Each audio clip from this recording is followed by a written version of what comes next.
Too often, I'll say barefaced lies. I'll say barefaced lies. I'll say barefaced lies. Again, barefaced lies. Too often, I'll say barefaced lies. I'll say barefaced lies. I'll say barefaced lies. Again. That's right, yeah, we got an agenda. And it's your money we're gonna spend, yeah. Do you want where it's all gonna end, yeah? Do you think we ever wanna defend, yeah? 'Cause when the truth becomes so easy to disguise, you get shooting cold, overgrown, postal phone, barefaced lies. Barefaced lies. Barefaced lies. Hey son, you got a party, got that little party going on there. Keep to the left, you can't think right, so everything you do goes wrong, yeah.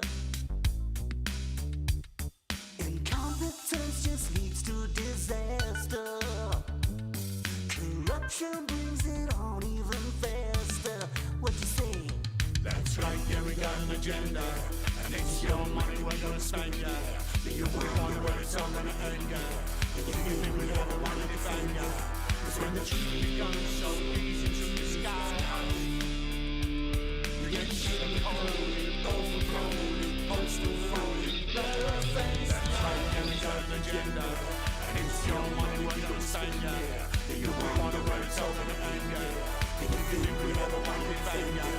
'Cause when the truth becomes so easy to disguise, you get shitty cold, overgrown, postal phone, barefaced lies.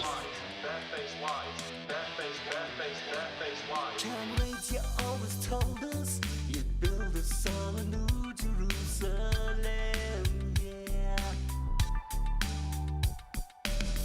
You talk the talk, but when you walk, you only leave a crooked line there.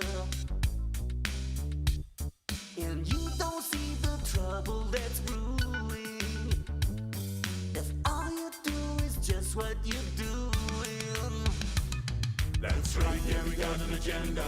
And it's your money we're gonna spend, yeah. Do you wonder where it's all gonna end, yeah? Do you think we ever wanna defend, yeah? 'Cause when the truth becomes so easy to disguise, you get shit cold, overgrown, postal phone, barefaced lies. Is this where you wanna be? Debt and childhood poverty. Won't somebody set us free from this corrupt kleptocracy? Oh yeah. Barefaced lies. That's right, yeah, we got an agenda. And it's your money we're gonna spend, yeah. Do you wonder where it's all gonna end, yeah? Do you think we ever wanna defend, yeah?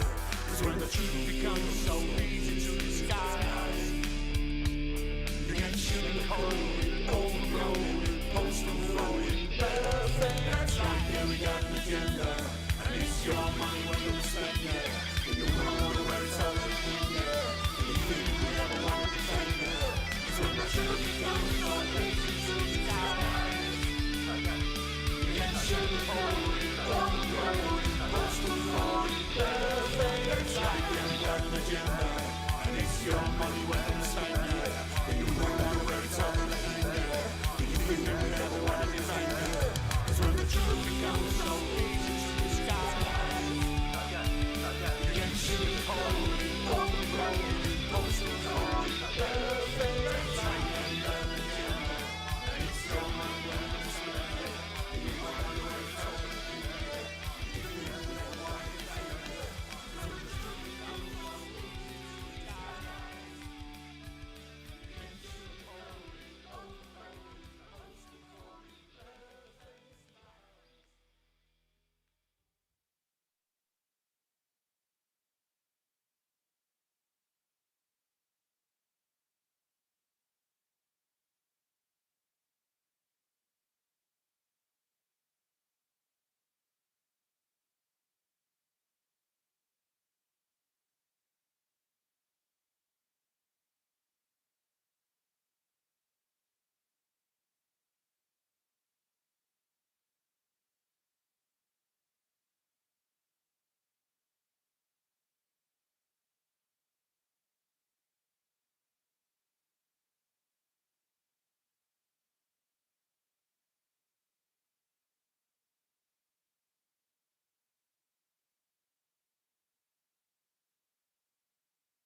not fear them.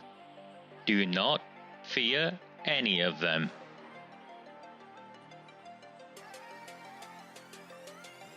On the 20th of November 2003, James Ignatius O'Rourke McMahon was elected councillor for the Failsworth East Ward of Oldham. Deeply ambitious, he ruthlessly rose to power, and by 2011 he was already leader of the council.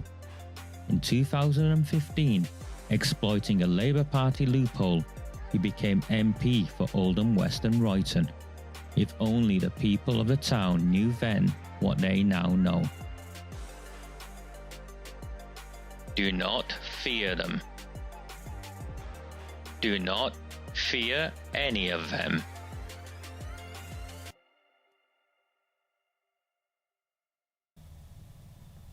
A very, very good evening, Sunday the 11th of January 2026. My name is Raj Amir. This is a Reticent 9 transmission. I was all prepared and ready, and it wasn't to be, so I got distracted. Very, very good evening to all of you. Yes, indeed. Thank you, Jackie Davis.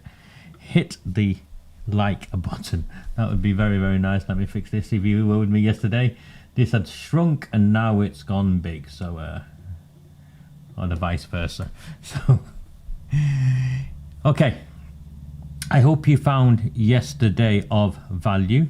Those of you who have yet to watch yesterday, you'll see how we did what we do, which was forensically and systematically dismantle the establishment.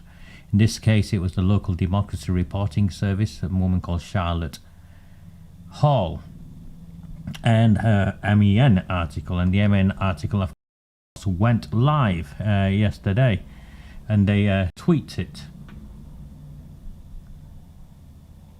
We'll just get rid of all the so the headline now is, "Don't look at my past, look at my effing present. A new election candidate, Oldham has a checkered history." So they've modified the headline and the byline, as you can clearly see, but the rest of the article is exactly as it was.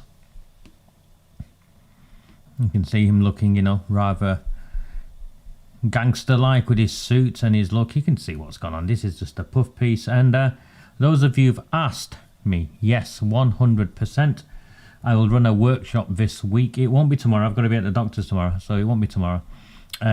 It will be, and I've got to be at the lawyers and the doctor's tomorrow, so it's not a good day. I'm looking forward to, but it's what I'm thinking Tuesday. I'm thinking about 11 o'clock Tuesday is what I've got in my mind. A masterclass, a workshop of how you can complain to the Manchester Evening News, IPSO, that's the press standards lot, who are corrupt as anything, but you know it's still worthwhile complaining to them, because they don't like it when we complain the way we do. And of course the BBC, that I'm sure many of you will enjoy complaining to. So I'm aiming for a lunchtime, a late morning, early lunchtime workshop on Tuesday is my intention. Okay, you can see all of that. I want to get on with today, and I've been wanting to talk about this because I feel very passionate about this. This is the truth. We had lost. The cover-up had been complete. Forget GB News, all of them, we'd all lost. The cover-up was complete. Jess Phillips had written a letter to Oldham with complete contempt, saying it's for Oldham to decide what to do. And we are the ones who'd asked for a national inquiry, and to do that, a public inquiry, and to do that, we had campaigned for 6 years and removed politician after politician. The only reason this is where it now is because of two factors. One is Elon Musk, and of course the second one is social media and the power of X. It's not Facebook as such. I fight to stay on Facebook. I'm currently shadow banned again at the moment. I'm limited to do X, Y and Z, even though they agreed that whatever it was that I posted hadn't breached any of the rules. And if you tried to help me over the last few months, you'll have seen how the complete abuse I got of people, and they claimed that no rules had been broken. So Facebook have done everything they can to try and remove us over the last few years. But X.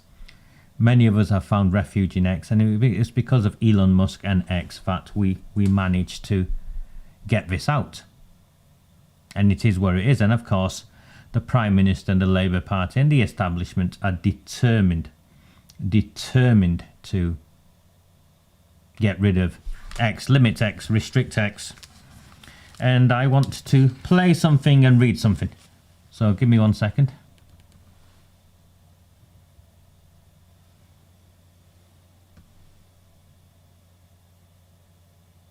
He says.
So that was a Standard newspaper, and it's worth, their article's worth me showing and talking it through. So, you know, the government has threatened to ban X, essentially. And the reason why they threatened to ban X is because of the AI software that were, you know, I think some of it started off as a bit of fun with some people, but it, like these things do, it escalated, and of course it's wrong. It's not something I support or agree with whatsoever, and I'm sure because the software is new and all of that, they'll work it out and they'll get rid of it, and they'll stop it. I'm sure they will. But the way in which the government responded to AI generated images, instantly whack, whack, whack, whilst for decades ignoring the systematic gang rape of little girls, the real life gang rape of little girls, I think tells its own story. And Elon Musk, of course, has posted this. Why is the UK government so fascist? And the countries with the most arrests for online comments, the United Kingdom. The United Kingdom.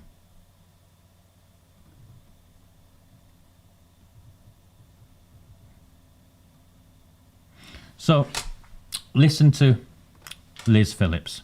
It's great. Look at the outrage. You need to hear this. Despicable and abhorrent, and sexualizing images of children is one of the worst crimes imaginable. And I think it is insulting to say that you can still access this service if you pay for it. So Ofcom should use the full powers of the law that Parliament has given it. X needs to get a grip and get this material down. And I would remind them that in the Online Safety Act, there are backstop powers to block access to services if they refuse to comply with the law for people in the UK. And if Ofcom decides to use those powers, they would have the full backing of the government. If Ofcom decides that they've refused to comply with the law, they have the powers to block those services. This is hugely important. Women and girls deserve to be safe online. They deserve to be safe in the real world too. This government and the Prime Minister personally has made tackling violence against women and girls a top priority. And as the Tech Secretary, I am determined to do everything possible to make sure that happens. Of course, Liz Kendall did absolutely nothing when it came to the industrial scale grooming and gang rape of little girls. And AI manipulation of photographs is, according to her, one of the worst crimes imaginable. One of the worst crimes imaginable is being 12 years old, locked in a room on the first floor of a scruffy takeaway with a blood-drenched mattress, injected with heroin, and being told that if you're not a good little girl, and if you don't satisfy the 100 men lined up downstairs, who've all bought their Viagra, they'll go and get your little sister. I'd say that was one of the worst crimes imaginable. Wouldn't you, Liz? There was none of this outrage, none of this appalling facial gestures then, was there? And in predictable style, along comes Jimmy McMahon. Jim Mac Samosa, we call him in Oldham.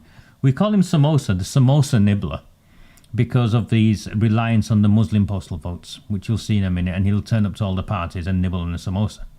So we'd mock him. Apparently we're being racist when we talked about mango chutney. No, seriously, the leader of Oldham Council stood up and claimed making reference to mango chutney was racist. X has become divisive, extreme and irrational by design, says Jim McMahon, OBE MP.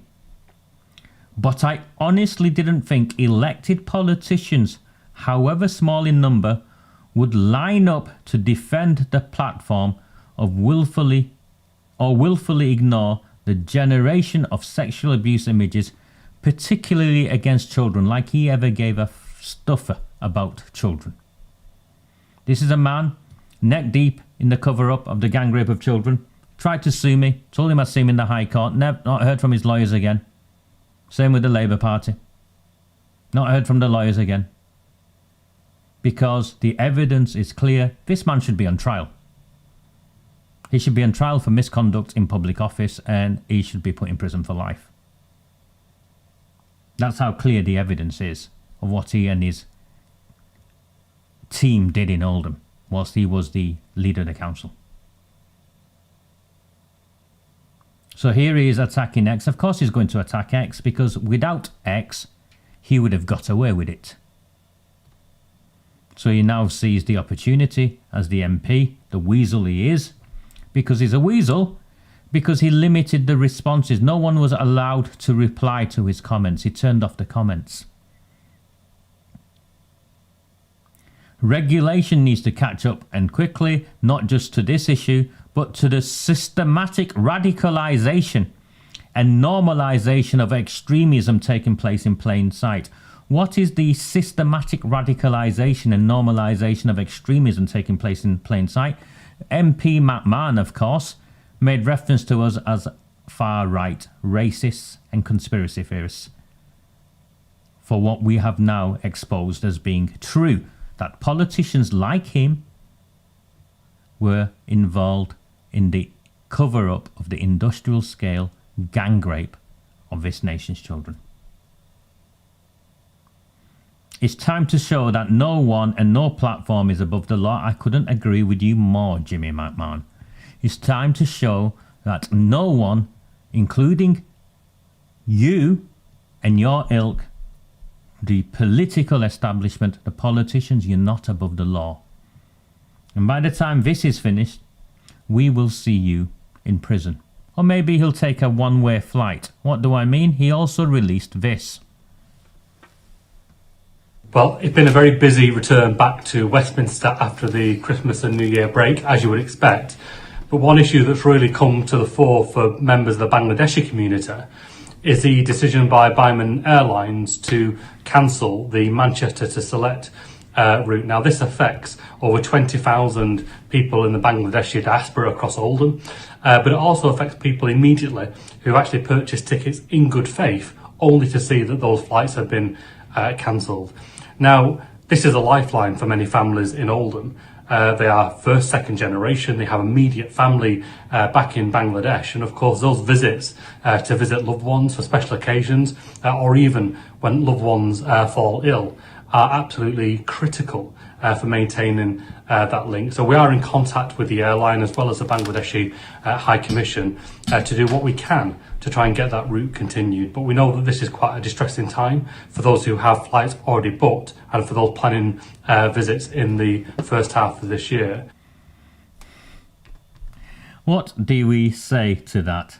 What can we say to that? It's special. This is a man who said nothing about the cover-up of the gang rape of children, nothing about justice in terms of the politicians involved being, rounded up like him, nothing about the racial motivation, nothing about addressing the prejudices in the Pakistani and Bangladeshi communities, the Muslim community, from where he gets his block vote, nothing on any of those things. And here he is, he can't even pronounce the word, it's Bimam, actually, not Byman. I've never heard it pronounced Byman before in my life. And you can hear him distressing, apparently, while serious questions hang over McMahon's conduct. During the years in Oldham when he was leader of the council and then his MP in his role in burying the rape gang scandal. Here he is, finding time for a passionate campaign. His cause? He's trying to outdo the Tahir Ali, isn't he, in Birmingham? He wants direct flights to Mirpur. No, McMahon wants the reinstatement of a commercial airline to reinstate flights from Manchester to Sylhet. What are you going to do next, McMahon? Argue that the taxpayer should perhaps subsidise these flights so it becomes financially, commercially viable for the company, because that's why they shut them down, wasn't it? The direct flights. If you understand any of this, you'd know that direct flights from Manchester to Dhaka, which is the capital, exist. Sylhet is an hour away from there. Or you can go via bloody the Emirates or something. But Dhaka to Sylhet is an hour away. Nobody is stranded. No families are cut off. What's gone is the convenience. And this lifeline for families and stuff, if you also look at the benefit statistics, the Bangladeshis are one of the highest unemployed lots. So what they're doing? Using the benefits to fly to Bangladesh? No. Listen, the language distressing, lifeline, absolutely critical. You'd be mistaken for thinking lives were at stake. Come on, Jimmy McMahon. Where were these words absolutely critical, lifeline, when little white working class girls in the constituency that you represent were being dragged into cars from school gates, kidnapped from children's homes, being drugged, gang raped and sold across the country? Where were you then? Where were you when we were begging you and others to tell the truth and expose this and make it stop? Oh, you came after us and tried to have us arrested, didn't you?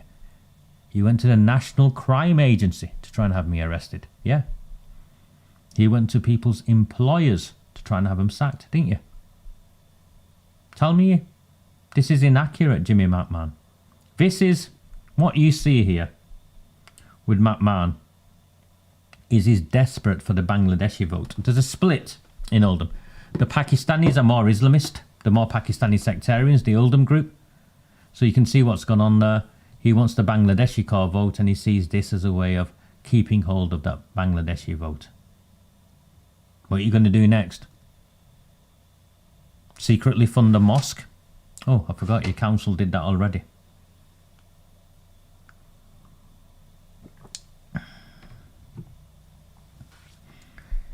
Okay, are we warmed up? I just wanted to warm up there a little bit. Those of you new to me, I am 7 years in completely blacklisted by the legacy media, and yet the work we do through this platform has informed and shaped the entire rape gang agenda. There's no ifs or buts on that. Even the most ardent critics will confirm that. My work is only possible with your support. The numbers on YouTube are pitiful, so please, if you're here for the first time, at least click subscribe somewhere in the corner of your screen. It costs you nothing.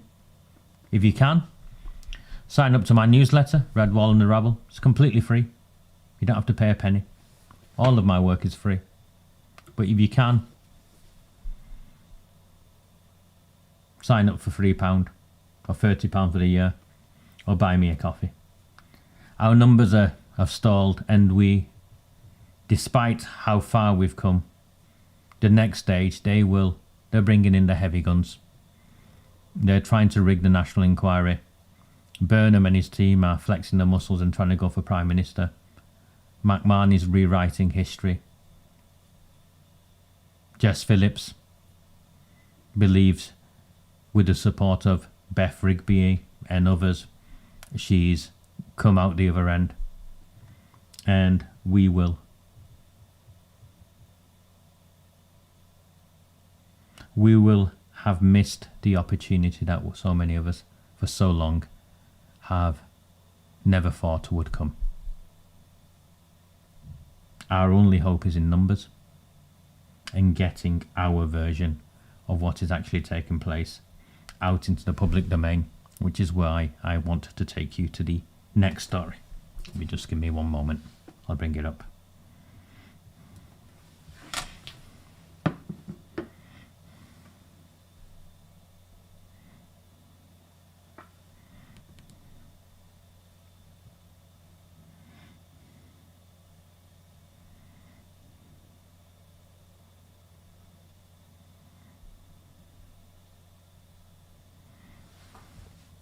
Again, in the Manchester Evening News, some context. The Manchester Evening News were front and centre with the Oldham Times in trying to smear me. Article after article. A woman called Jennifer Williams started it off, and it carried on with Charlotte Green. Someone else falsely claimed I'd incited their rape, had my home dawn raided.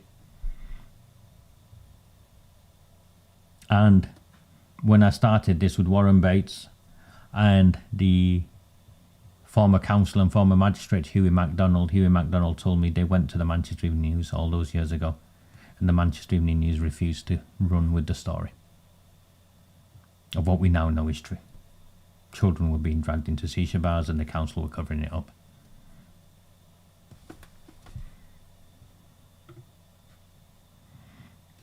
So,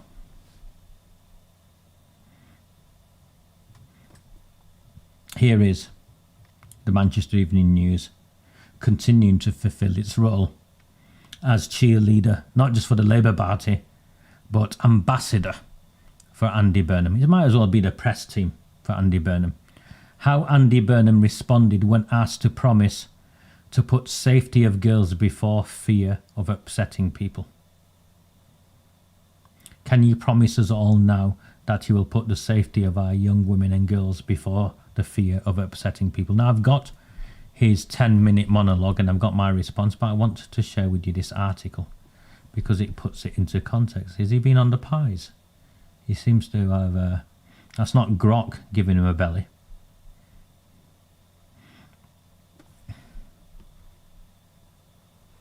So he has these Ask Andy events, and they're very choreographed and controlled. He has like some friend from the BBC and some police officers sit next to him. All the questions are vetted beforehand.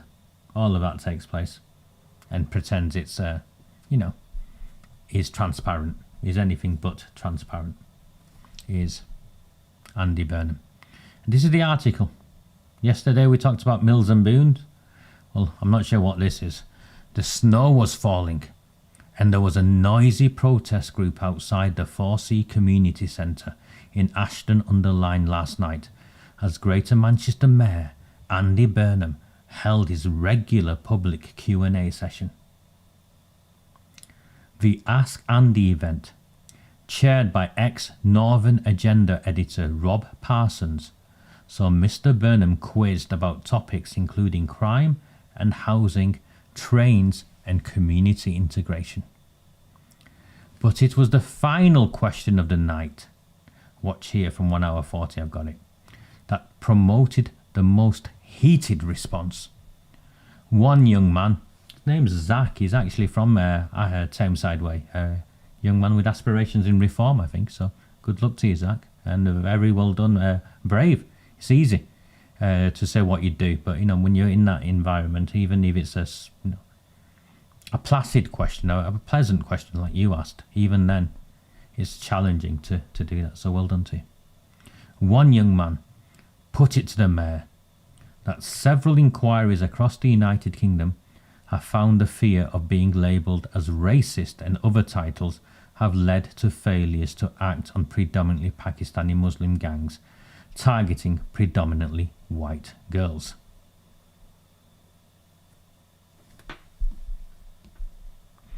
He asked, "Can you promise us all now that you will put the safety of our young women and girls before the fear of upsetting people?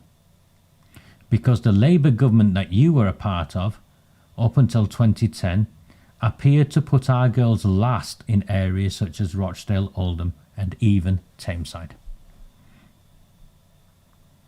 In a 10-minute reply, Mr. Burnham launched into a impassioned defence of Greater Manchester's response to the child sexual exploitation scandal since he became mayor in 2017, suggesting online critics being me, accusing local leaders of a cover-up, were trying to pull everyone apart. Setting out the local review and police investigation set up into grooming gangs in recent years, Mr. Burnham said, "I 100% will stand by what I've done."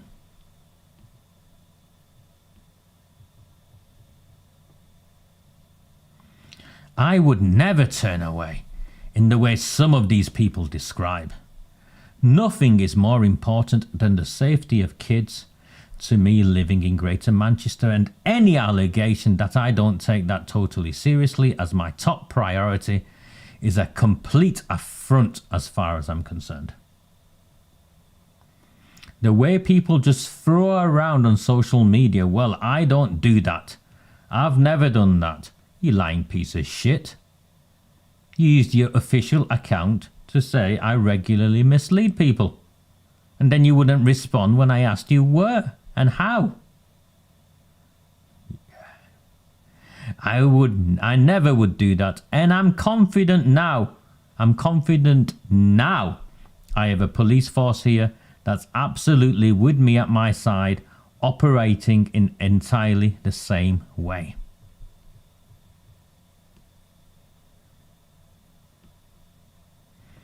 Let me play the video. His 10-minute rant. Please, if you're finding value and you're new here, just before I play the video, sign up to Redwall and the Rabble. It costs you absolutely nothing. I will tell you right now how many people have signed up.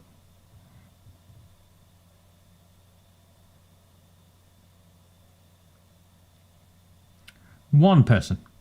Thank you to the one person who signed up to Redwall and the Rabble.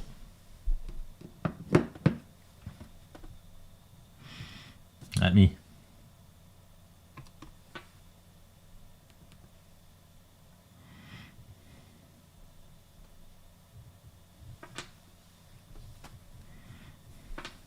And give you a very clear answer in terms of what I have done.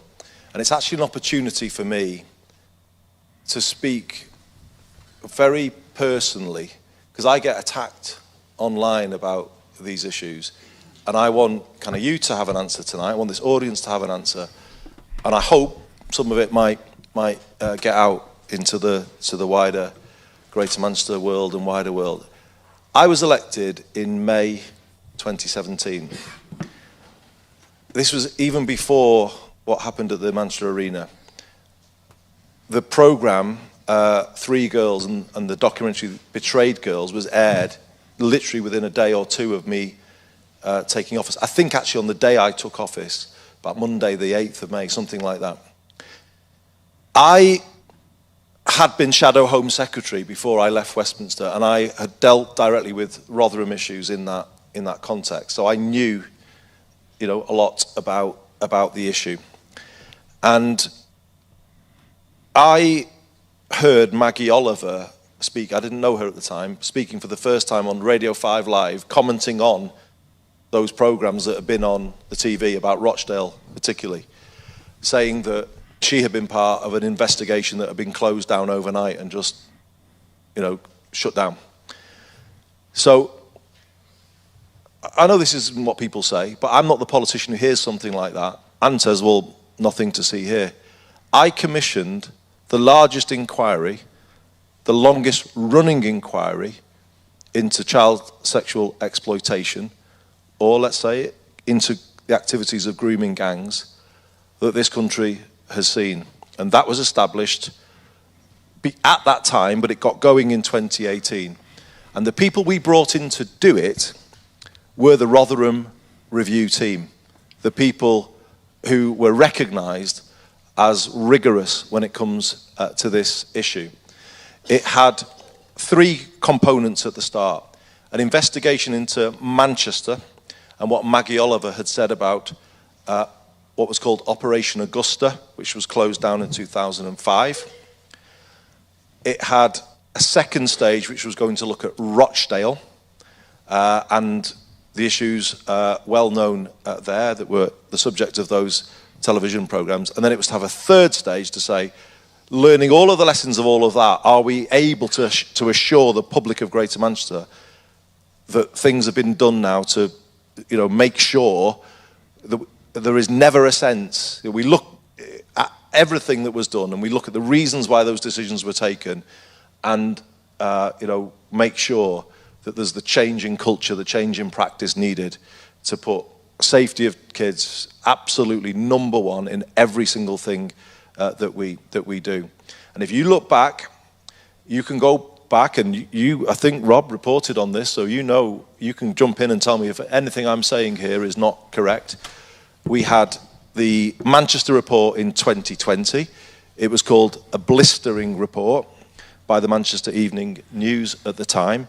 It led Greater Manchester Police to launch something called Operation Green Jacket. It was an entirely new police investigation looking to find if there were perpetrators who were not properly followed up at that time.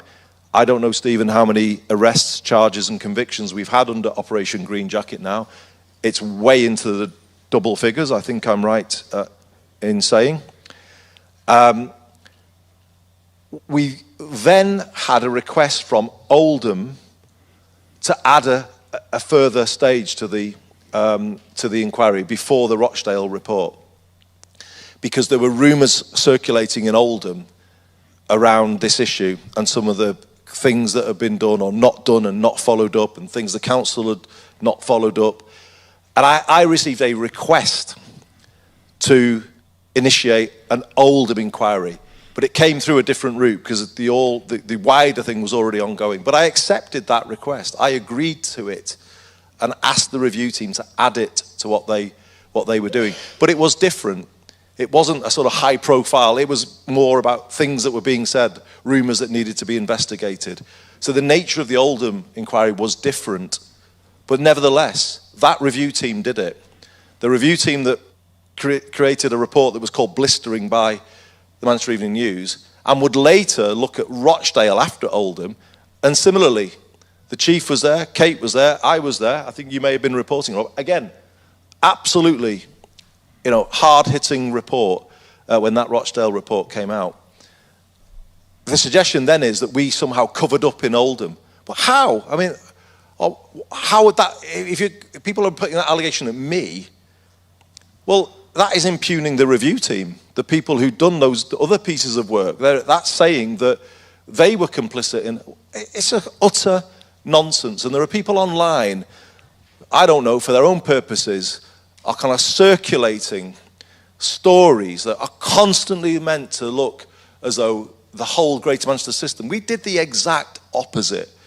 And I can say to you tonight, I had meetings with officers in the GMP at the time, Stephen's predecessor, officers in the councils, where the review team was saying to me sometimes there's too much resistance, we need to break through this, we need access to X, Y, and Z.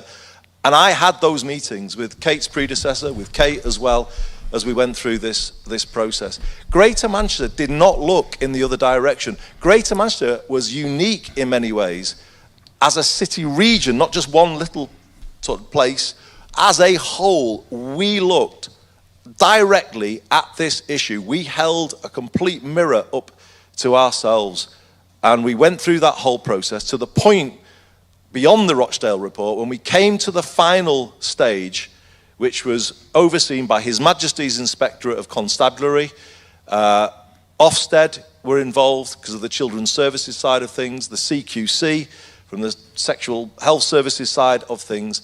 We were found that we were fit for purpose because we'd made all of those changes that we needed to make sure the culture was right. And I'm glad you finished on this question, genuinely, because I see the stuff online and it's designed to go back to where we started. It's actually designed to create hate, and they're trying to pull everyone apart. Oh yeah, and that's what it's doing.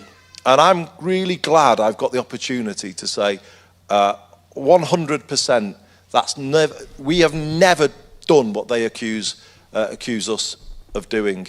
And I was one of the first this time last year to call for a national inquiry. And the reason I did that was because I recognise, although I'm saying to you, we did a powerful voluntary review, I recognise there were limitations to that process because it did not have the power to compel people to give evidence. Because an inquiry at this level can't do that. We don't have those statutory powers. And if you read the reports that I've mentioned, all of them, you will find references in those reports to saying ex-officer of the council or ex-police officer retired refused to. We couldn't compel. And I said, this time last year, against what was then my national party's position, no, we need a national inquiry. Because that accountability part of this whole story, we could not achieve through our review. And hence, we felt there needed to be that further accountability process. But I can finish by saying, I am absolutely certain that we have done the exact opposite of what they accused us of. Because in Manchester, we have a new police inquiry called Operation Green Jacket, I mentioned.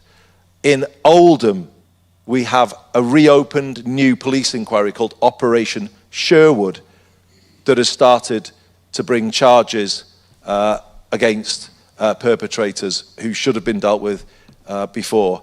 And the same in Rochdale as well. As a result of the Greater Manchester Review, people have been arrested, charged, convicted, and therefore our communities made safer because we turned towards it.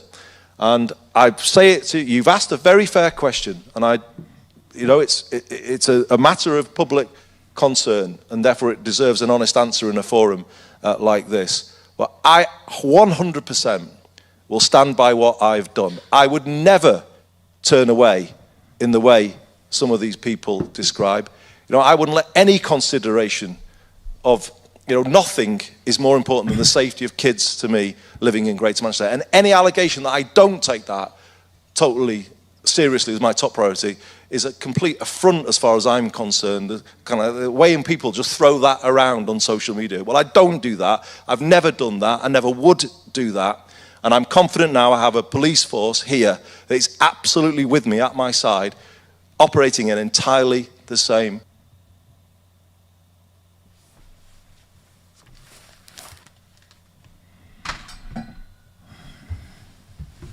I think I was Voldemort, he who shall not be named.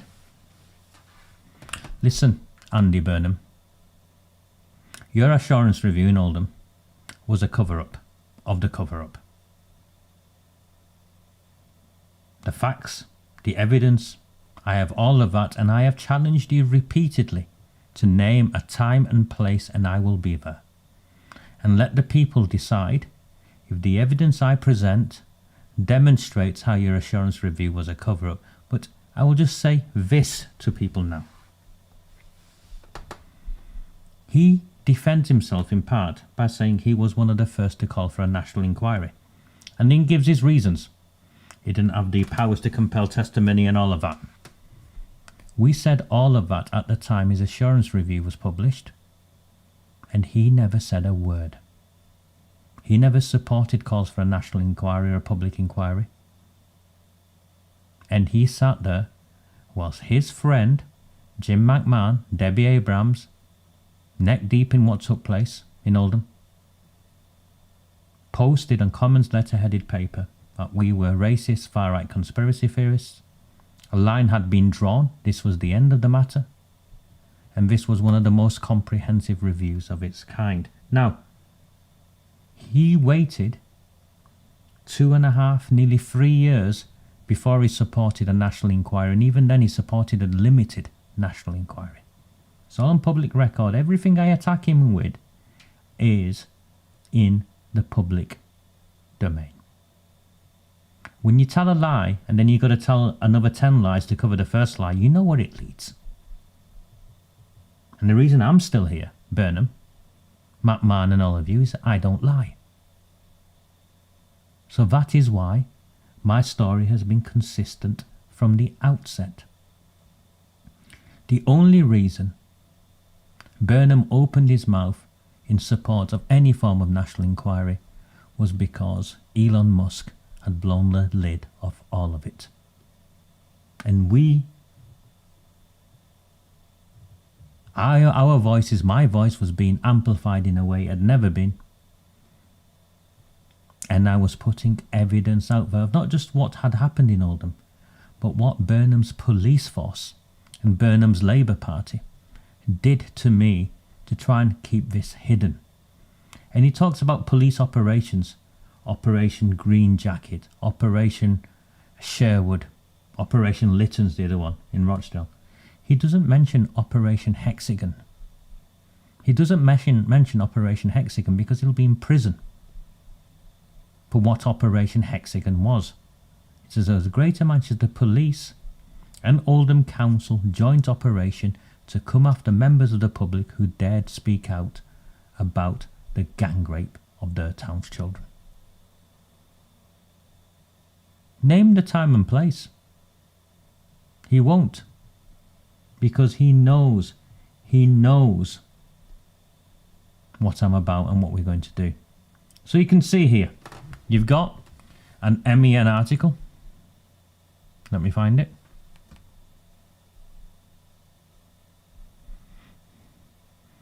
So the speech wasn't enough. The MEN had to double down. And this, and make no mistake what's going on here. Andy Burnham is feeling the pressure. That's what you saw there. People who say, oh, you're not winning or we're not doing this. Well, actually, Andy Burnham is feeling the pressure. If you know anything about politics, a 10-minute monologue, desperately attempting to defend his position, that is feeling the pressure. What you are seeing, or what you just witnessed, is not confidence. It is a defence, a carefully staged, managed public Q&A, a sympathetic chair, a familiar setting for him, and the final question so dangerous it forces a 10-minute monologue instead of a straight answer. Can you promise us all now that you will put the safety of our young women and girls before the fear of upsetting people? The question was simple. Would he put the safety of girls before the fear of upsetting people? Instead of answering directly, Andy Burnham does what he has always done. He refrains scrutiny as division. It's a hate campaign. He casts critics as people, inverted commas, trying to pull everyone apart. He lists reviews, inquiries, processes. he speaks at length about his intentions, his feelings, his offence at being questioned. What he does not do is confront the outcomes. He does not address why reports were suppressed. He does not explain why accountability never arrived.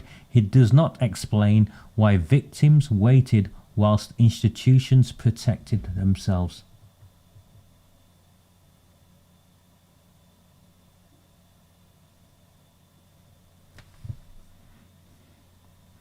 And notice how the MEN handled it. This is the Manchester Evening News that were neck deep in the cover-up. This is the Manchester Evening News that worked in partnership with the council to try and have me put in prison. Smear me. The MEN presents his response as impassioned. That's the word it uses, impassioned.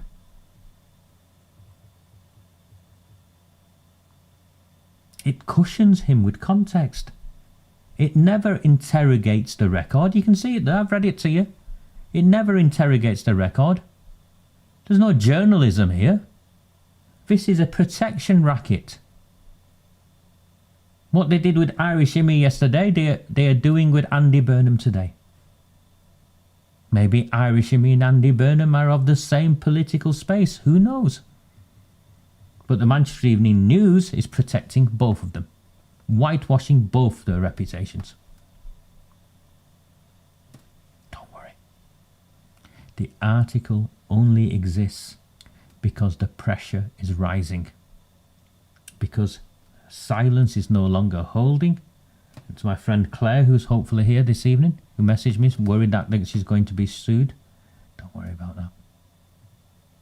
The would-be Prime Minister isn't going to sue anyone, because we will beat him in the court.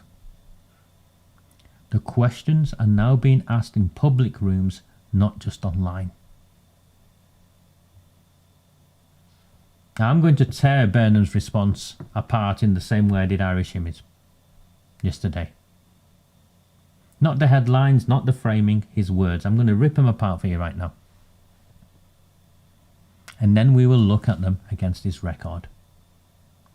Because once you strip away the tone and the theatre, because that's what that was, what matters is not how strongly he feels, but what was done, what was not done, and who benefited from that.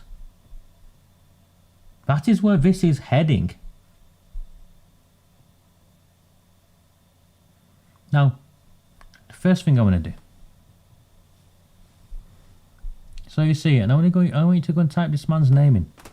This is Michael Crick at the time. He's a left-leaning journalist. You can see 20th of the 6th, 2022, 23:28. This is at the time, the day the report was released. This is what he had to say once he'd read it. The Oldham Teenage Rape and Sex Abuse Report formally concludes there was no evidence of a cover-up. A statement probably designed to exonerate bigwigs and what looks like a cover-up in itself.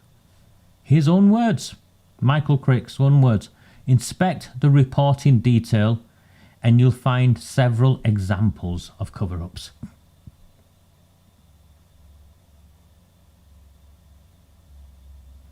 You fronted this Andy Burnham, you own this Andy Burnham, and now this is going to take you down. This is going to take you down. Burnham, let me say thank you to a few people first. Otherwise I'll forget. Thank you very much, Denise, for the super chat. Or a super sticker, apparently. Thank you. Thank you, Righty Wizard. Thank you, Lee. How are you doing, Lee? You alright? Aid forever pushing me on X. Thank you so much, Aid. Thank you, Natanya. You gave me so much money yesterday as well, so thank you. Thank you, Rin.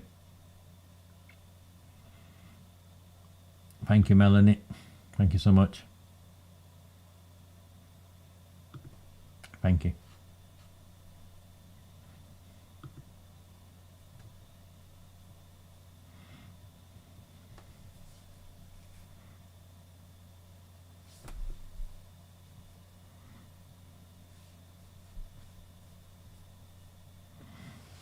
What's the first thing he says? Burnham forgets.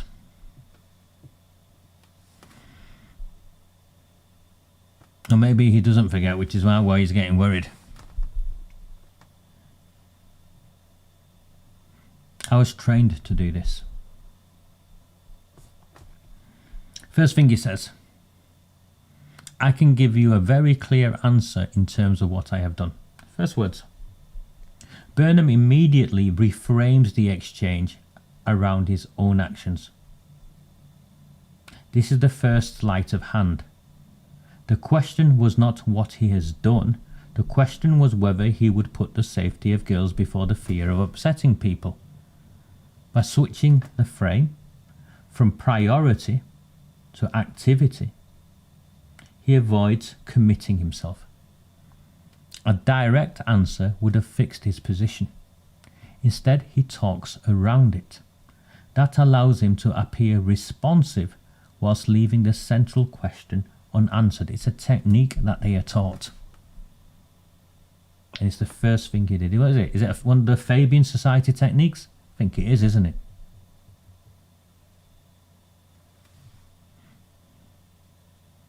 I get attacked online about these issues. Forget the hundreds of thousands of little white girls that are gang raped. Burnham introduces himself as a target. He saw Irish Imi do it yesterday. Oh, I've got PTSD from being in prison and from dealing drugs and beating people up. I'm the victim here. Burnham introduces himself as a target. I get attacked online about these issues. This is a second maneuver. He turns scrutiny into persecution. Wants criticism, legitimate criticism. I'm saying to him, meet me, let's have it out. And if I'm wrong, I'll apologise.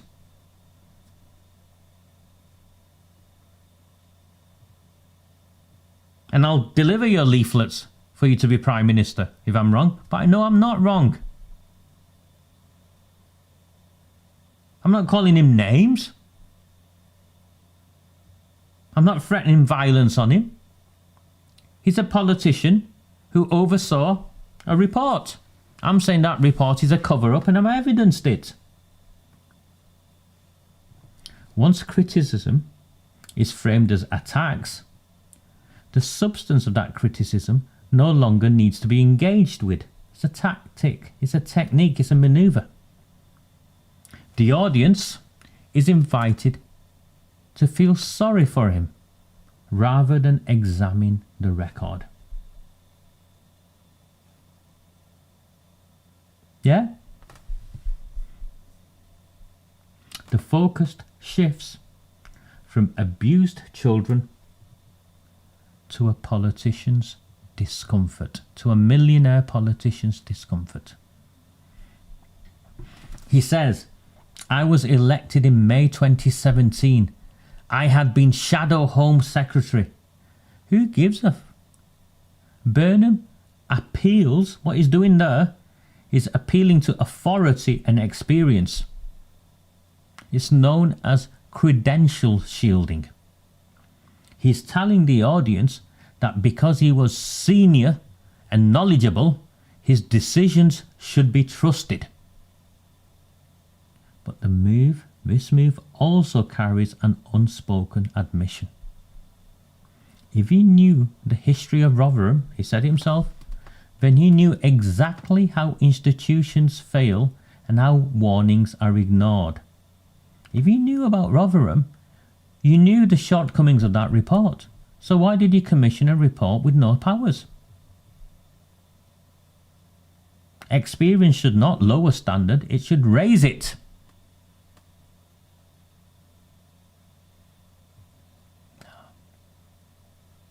This is the best one. My dick's bigger than your dick. It's a willy waving contest. I commissioned the largest, longest running inquiry this country has ever seen.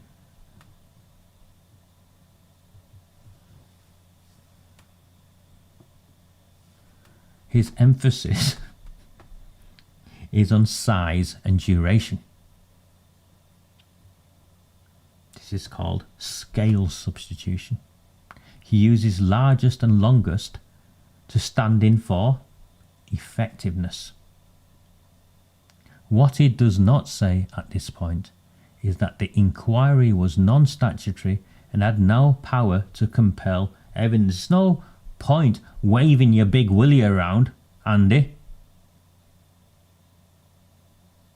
If you're having to piss in your pants afterwards.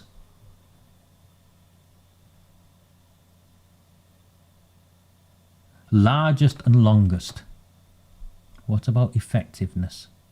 An inquiry that relies on voluntary cooperation from the institutions under scrutiny, and it was worse in Oldham. The very institutions under scrutiny are the ones who set the terms of reference, are the ones who provided the information through which the scrutiny would take place, and the ones who withheld the information that prevented scrutiny. An inquiry that relies on voluntary cooperation from the institutions under scrutiny is not designed to force the truth. It is designed to manage it. Sorry. I've seen... That's my fault, really, Julie, by using that analogy. I just couldn't help myself. I've got the biggest, I've got the longest. Idiot. Absolute idiot.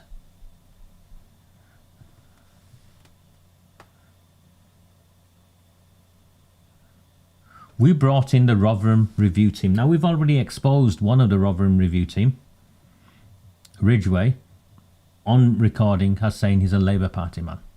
We've got it on recording. He's a Labour Party man. He claims they're respected experts. No, they were complicit in the cover-up. We found no evidence of a cover-up. We were presented with no evidence of a cover-up. I've gone through it with you. The terms of reference did not ask them to go looking for a cover-up.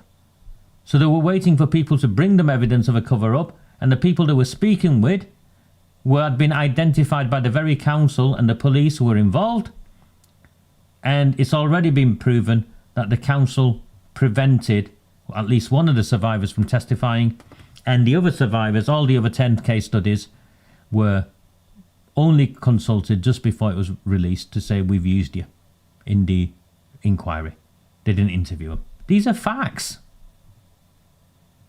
If these are respected reviewers, how can respected reviewers front an investigation that did not take the testimony of a single survivor of the Pakistani rape gangs?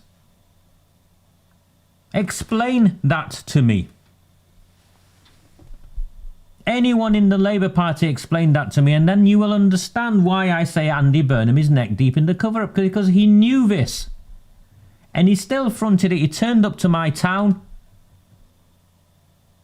and fronted it in the council chamber.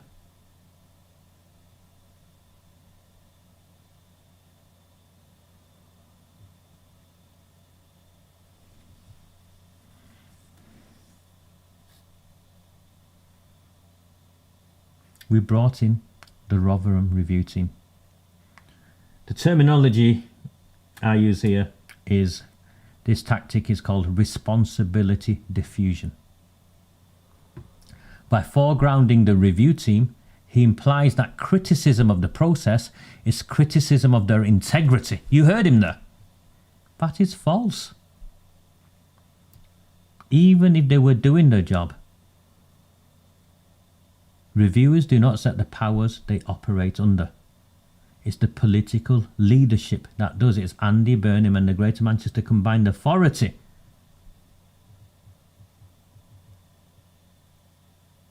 that set the powers that they operate under. Competent people working inside a constrained structure cannot deliver unconstrained outcomes.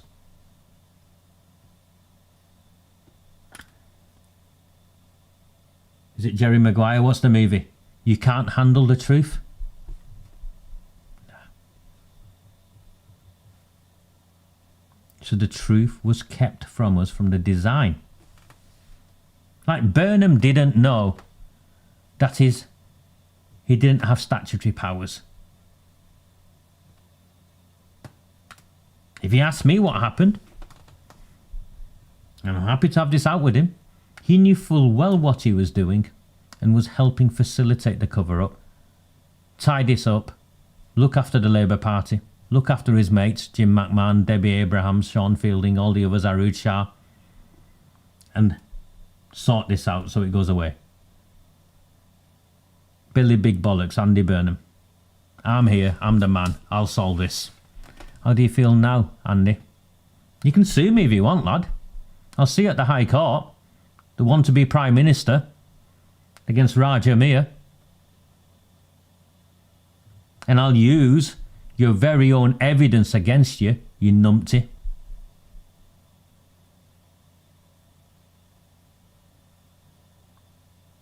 He's looking in the mirror, isn't he? And trying to convince himself that he did the right thing by repeating it again and again and again. I did the right thing, when he knows full well he did not do the right thing. Yes, schools were excluded.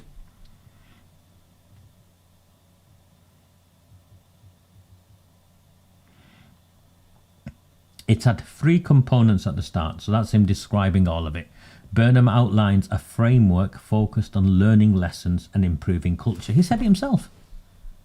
This is outcome displacement. That's what this bit is, outcome displacement. The language is managerial, not judicial. The emphasis is on reassurance and future practice, not on consequences for past failure. The structure prioritizes organizational repair over justice for victims who were already failed. You heard him do that. We heard him do that.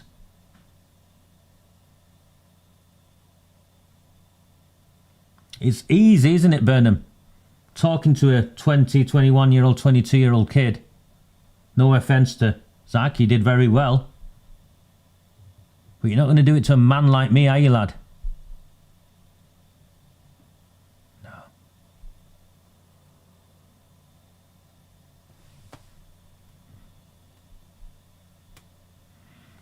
Operation Green Jacket. Double figures. He gestures at his guy next to him. Numbers, whilst admitting he does not know exactly what they are, but there's numbers. This is numeric fog. Arrests are mentioned without clarity, without context, and without reference to convictions. Who was convicted? You can't just go after the Pakistanis on their own. Have you arrested any of the police officers who were involved in gang raping little girls?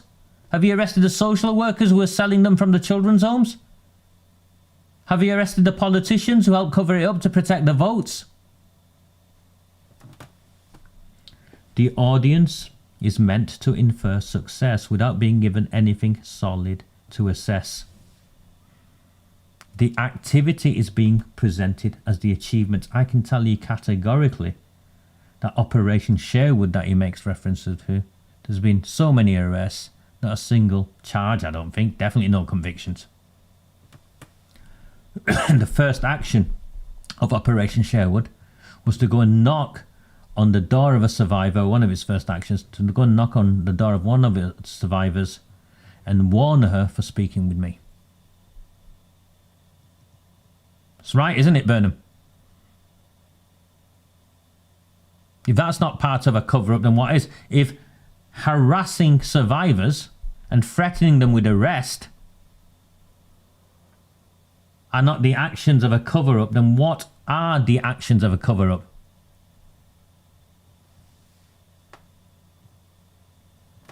Goes on to Oldham. Oldham was different. Rumours that needed to be investigated. Those are his words. Rumours that needed to be investigated.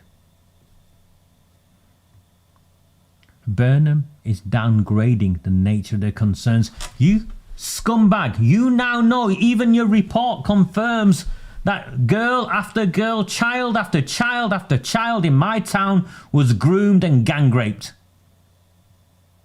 That's no rumour. That's a fact. He's trying to minimise what actually happened through language. Rumours needed to be investigated. By calling them rumours, he lowers urgency and justifies delay. Rumours do not demand decisive action. Credible intelligence does. Far-right conspiracy theories, remember? Oldham was treated differently. In Manchester, we knew it happened. He admits that the 97 members of the rape gang that the police and the council let go, he admits that no one from the police or the council has been held responsible, and the minutes have magically gone missing as to who made that decision to shut down Operation Augusta. He admits all the failings found in Rochdale. He also admits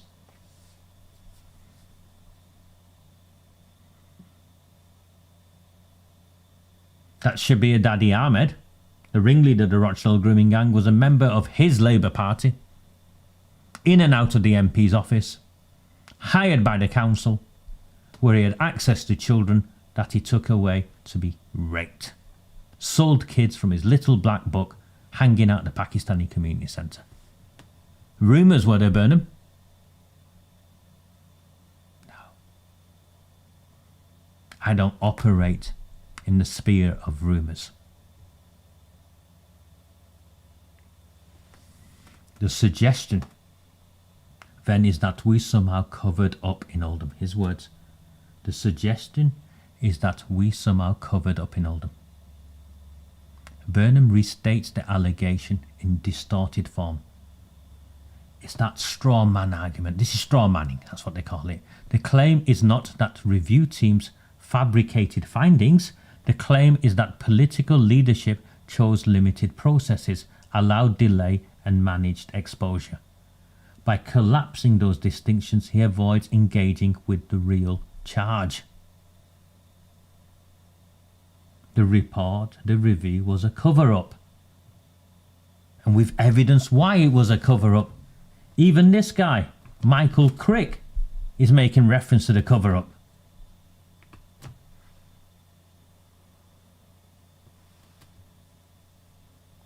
We were found to be fit for purpose. He points at regulatory approval after reforms. We were found to be fit for purpose. We're so much better now. All good. This is time shifting.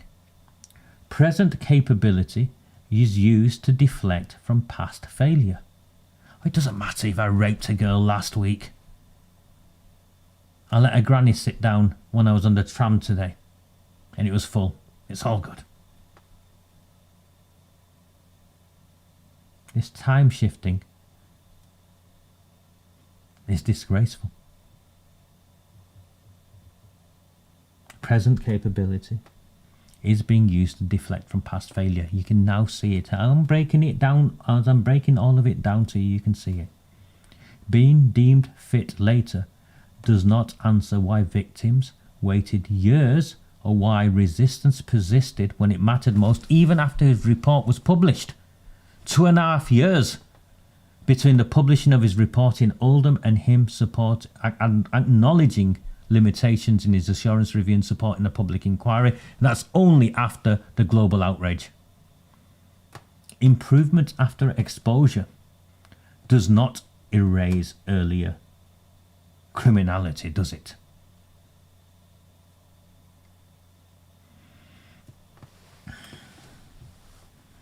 I'm not a violent man. I'm not a hateful man. And many people who fall out with me on this space is because I am not politically of that far right element. My position is simple. We need to find a way where we can all live together. I've said that to the people of my town, and they've come with me on that journey. I don't create hate, yet he claims this is designed to create hate. This is a cancer that needs purging, not just in Oldham, but across our entire country. That's not hate. What is creating hate is those who are exploiting this to further their careers. Burnham reframes scrutiny, legitimate scrutiny, as social harm. This is delegitimization. By casting criticism as dangerous or divisive, he discourages further questioning, and it means that people like me become isolated because decent people are too scared to enter this space. The problem becomes the people asking questions, not the failures that we are raising. Yeah, the problem becomes the people asking questions, not the failures being questioned. It is a silencing move. It's something that they've done consistently. Starmer did it in January last year. Far-right bandwagon. McMahon did it in Parliament when he stood up and called me a racist and issued that statement of far-right conspiracy theories. Lucy Powell did it when she'd made reference to that, oh, you're getting that dog whistle out again. It's a silencing move. But you all see that now. Yet no one in that room had the courage to challenge him. Did you notice that? That's because that room is set up in such a way, and that space up is set in a way it is you don't fight these people on their terms, in their spaces, according to their rules. I talk about an insurgency, and the campaign we ran was a political insurgency. And an insurgency, those who ran insurgencies, genuine insurgencies, taught me you don't play by their rules. And that's why we're still here. I was one of the first to call for a national inquiry. His words, I was one of the first to call for a national inquiry. Well, you weren't, were you? Because we and so many of us were calling for a national inquiry long before you were. We forced you. You weren't one of the first to call for a national inquiry. Burnham acknowledges the limits of his own review. This is an inadvertent admission. He concedes that the process he designed could not compel evidence, that limitations existed from the start. It was known. Calling for stronger powers, later does not undo the consequences of choosing weaker ones earlier. My issue with Burnham is when that Sean Fielding went to him. He should not have taken on the work. He should have said, no, we do not have the statutory powers to get to the truth here, Sean. We need to write to the government to support a national inquiry.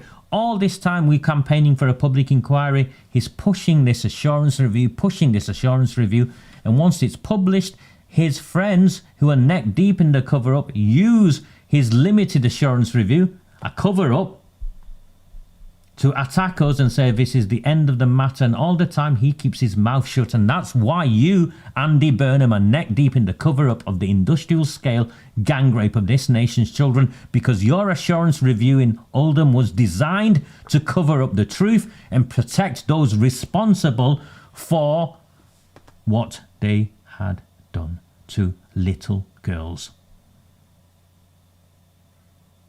And no 10-minute monologue is going to save you from a reckoning that is coming.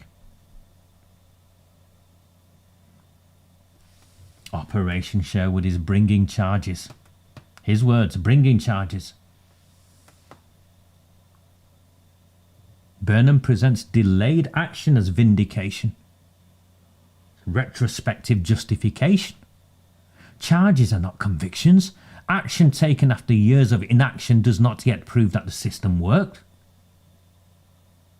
It proves pressure eventually forced movement. He's taking credit for what we've done. It's the thousands of you marching up and down the streets being called racists.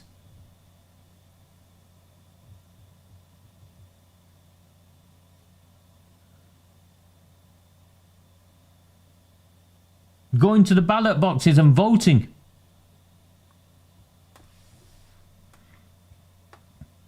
Justice delayed is not justice delivered.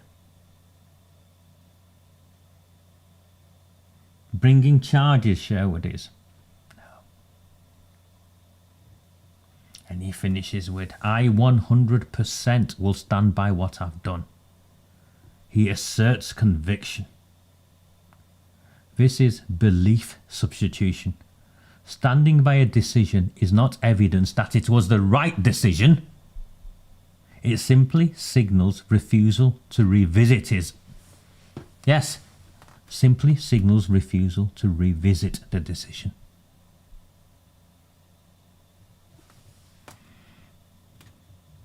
Any allegation is a complete affront. He responds with offence. Emotional deflection.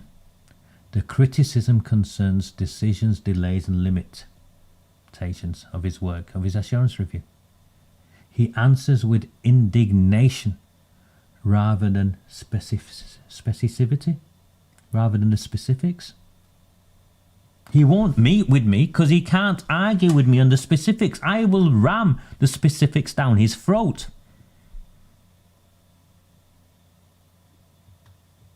He cannot explain anything that I present away. He cannot explain it away.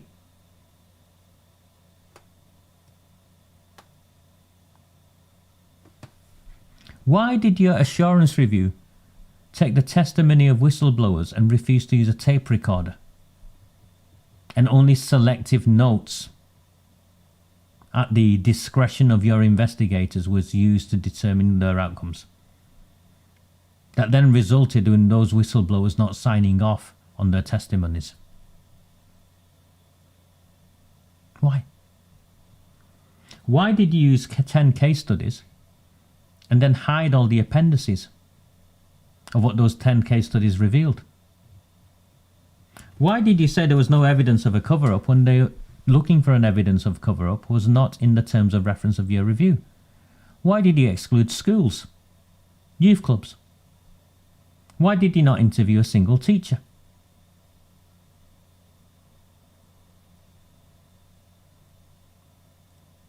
Why did you not interview a single survivor? Why did your experts refuse to quantify how many children were actually gang raped?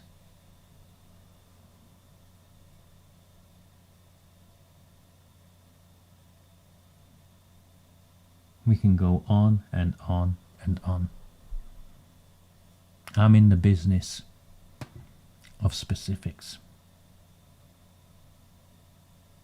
I operate in a world where I communicate, I believe, with complete clarity.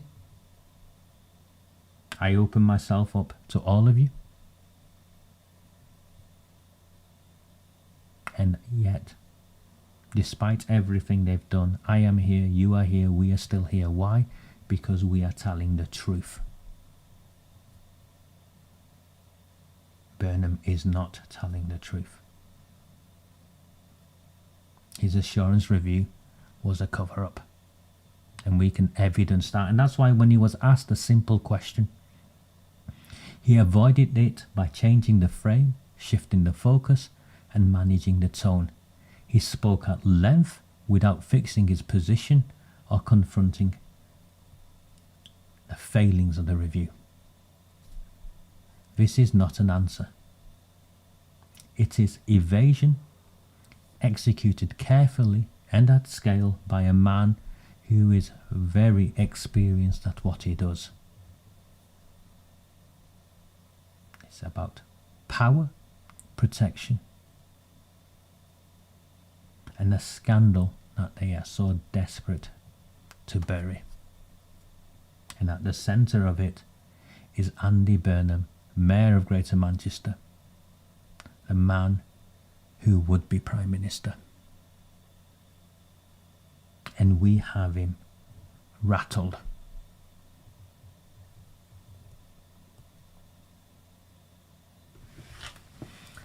My name is Raja Mir. 25 years of public service. Can't take any of this away from me. 25 years of public service. Sat in rooms with world leaders, secretaries of state, terrorists, freedom fighters, call them what you want. Travelled the world, came back to a small town to raise my daughter and take care of my terminally ill mother. I don't think I am where I am by accident. I was meant to be here. And with the grace of God, by the grace of God, we will see this through. Andy Burnham will not stop us. There will be a reckoning. Please, and I mean this, we're in January. This time last January, we went, everything was free to air. I just decided we're going to share the work completely for free. And a number of people, because it was new and Elon Musk had broke it, came and supported me with an annual subscription. A lot of those people are now not subscribing the following year, which is fair enough, understandable. But without your support, I can't continue. I'm 100% blacklisted by the legacy media, and I'm 100% unemployable. Not because of what I say or do, but what they'll do to people who would employ me. So the £3 from you, or the £30 for the year, keeps my light on, helps me put food on the table, and for me to take care of my child. Please, if you can, subscribe and support me. And I'm looking for my mouse. Here it is. Thank you, I missed you, Stuart, so thank you for that £10.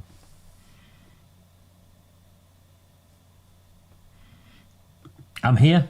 I'm happy to take any questions any of you might have before we end for the evening.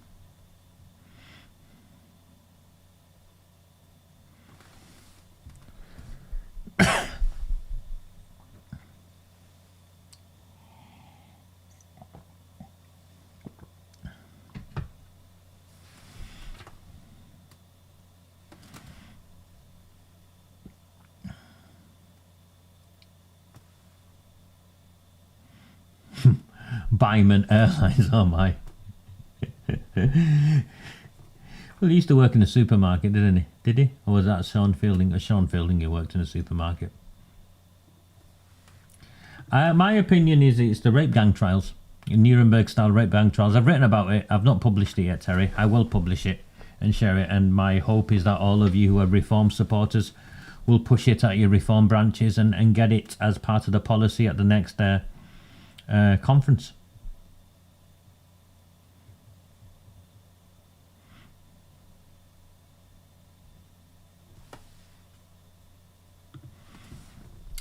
If I wanted to sue him based on what he did, the lawyers, they've got probably £100,000 or so, but it's a sideshow. It becomes a sideshow. We're not interested in that. Our interest is in seeing this outcome. You know, far worse has been done to me. Far, far worse has been done to me. And people say, well, he should have sued. Well, two things. One is I haven't got the money to sue. But the second thing, and more important, is it's a waste of our energy. We need to stay focused on what matters, and that's uncovering the truth and holding those responsible to account. We've now uncovered the truth. We need to uncover the scale of the truth, and then we need to make sure those who are responsible are held to account. What good is me suing someone going to do for that?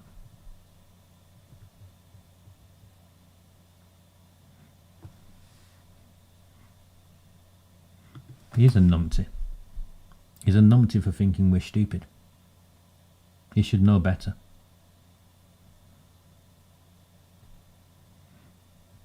Yeah, I saw that. It's interesting, Aid. The local reform branch are friends of mine, clearly, you know, because I helped tidy up the branch and stuff. But, you know, they're not yet, they take my work like so many do, but they're not yet engaged with me. I think I've forgotten more about this stuff than they They have learnt, I think. We can. I'm going to run a masterclass on that. I think Tuesday. I said Chloe.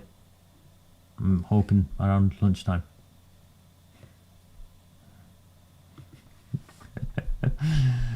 I'll pay to see that.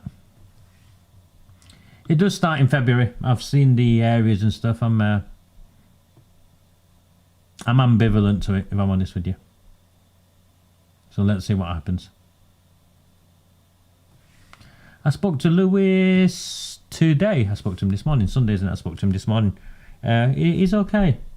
He's got having CCTV fitted and all of that. He lives with his mum as well. You got to understand. So I think, you know, there's that element. I think she's devastated. I don't know what's come of that, John. I know she crowdfunded in January or February last year. I don't know, raised £150,000. Don't know what's come of that. You'll have to ask her.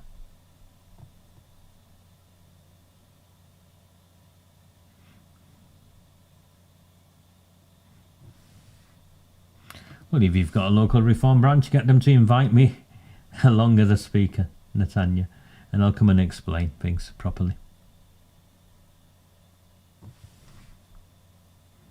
I think we push for legislation, don't you, Terry? It needs to be legal. All councillors need to have DBS checks. And there needs to be a change in that, in the law around convictions.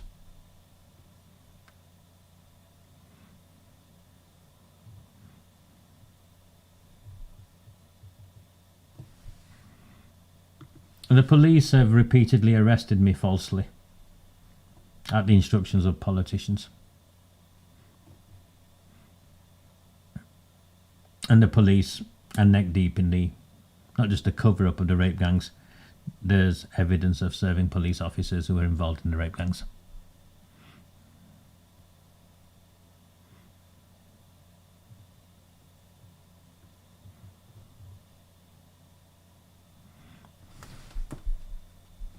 Excellent.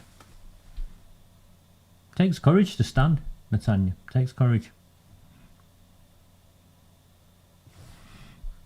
Yeah, I think Fielding might have got CCTV, Evan, but I don't think Lewis will. Dear, both you and I know who was responsible.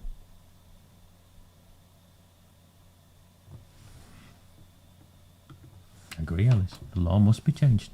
It should be changed, 100%. It's an obvious one, isn't it?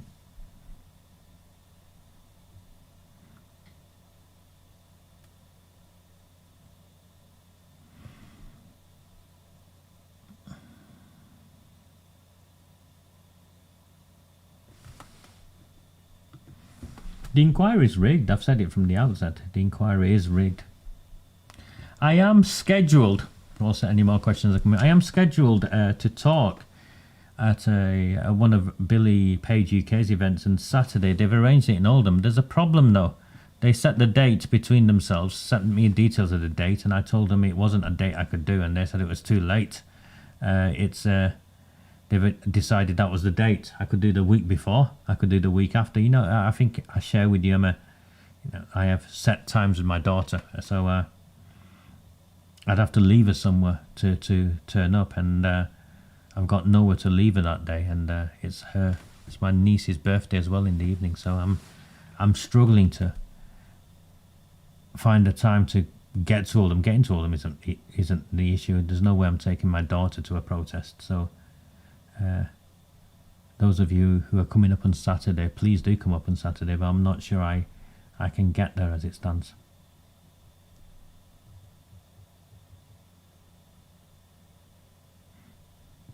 Thank you for becoming a member. I don't think the Labour Party will do that. I think it's got to be in the manifesto of the next government, because Parliament has set time, doesn't it, for laws and stuff.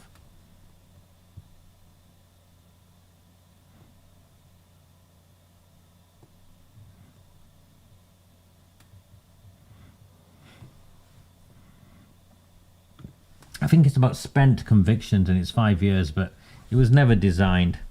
No one fought, did they? mate. No one thought that a convicted heroin dealer and cop killer's getaway driver would stand, or that he had a chance of winning. But the Pakistanis don't vote that way.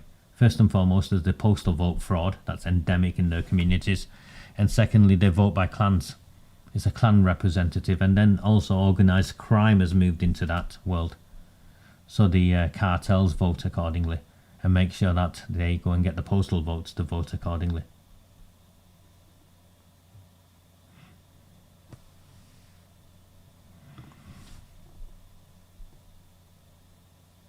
Thank you, Jenny, thank you. Yeah, hey, postal votes need to go. Should be in Reform's manifesto. Andy, I think he brought it in. Tony Blair brought it in. We need to get rid of it. Put it in the manifesto.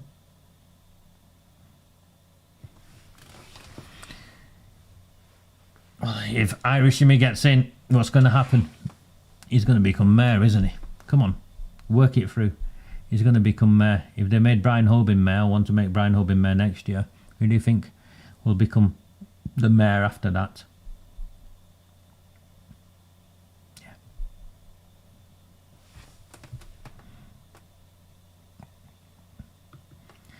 No one's doing it here, mate.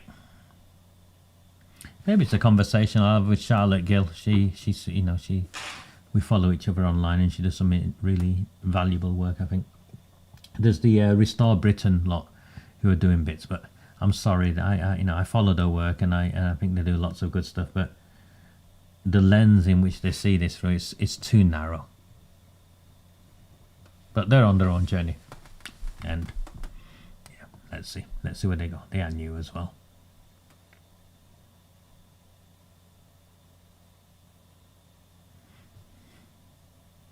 Right.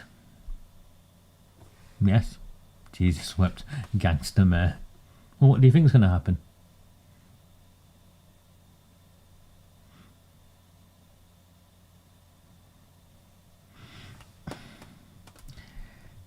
Please, if you find value in my work, give me a subscription.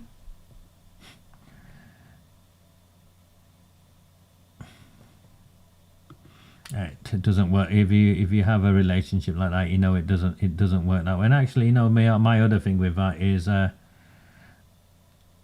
genuinely value the time I have with my child, and I think I make enough sacrifices.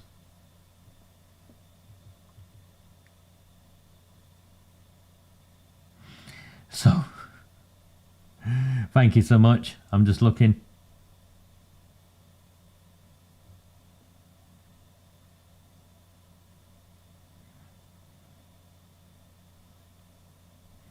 Five people signed up this evening. Thank you to the 5 people who signed up, and thank you to the 1,219 of you who joined me this evening. A very, very good evening. Tuesday afternoon is my intention, and I also need to change the way I do this. I need to get better at this. I need to do it more often. I've looked at how the better YouTubers do it, and they're on 2-3 times a week at least. But I'm a writer. 2, I'm a campaigner, and as well as this, I'm out campaigning, I'm out doing the work, I'm out meeting people, so I'm trying to juggle things. But we're trying to get better. Please bear with me. But we're still in the fight. We've got the King of the North, the would-be Prime Minister, rattled. Take courage. Very good evening. Do not fear them. Do not fear any of them.